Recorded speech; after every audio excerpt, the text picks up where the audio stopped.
Dobar dan, danas ću u tutorialu pokazati kako skinuti Sony Vegas.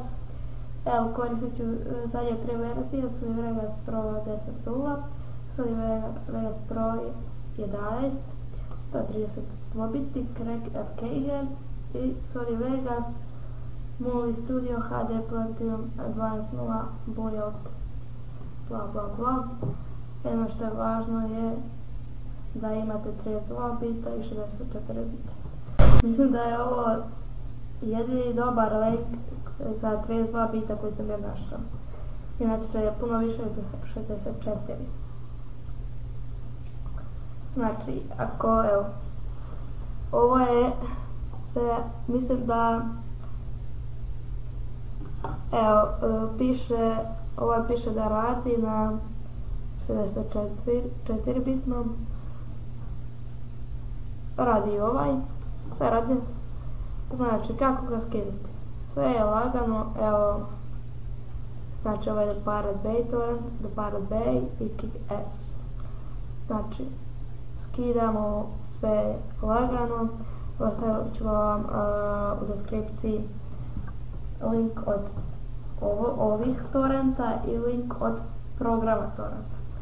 Znači, evo ovo je sa Crecom i Keginom. Znači, da ne duljim, evo ja ću sada ovo pogasiti, a ostavit ću ovaj koji ja koristim. Da ga spredam. Znači, idemo na Get this torrent i pokreni aplikaciju.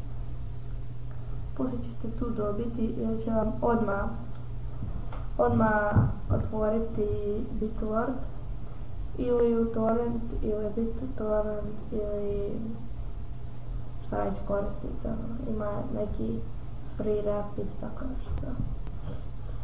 Evo, ne otvaram i start download. Evo, imate još jedan ovaki link.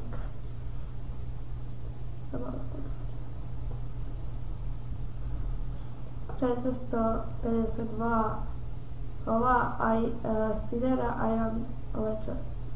Evo vam ovaj. I evo ga, krenuo skidati, vidite, otišao sam na par sekundi i već je još loadao 1.34. To je to. Nadam se da sam vam pomogla.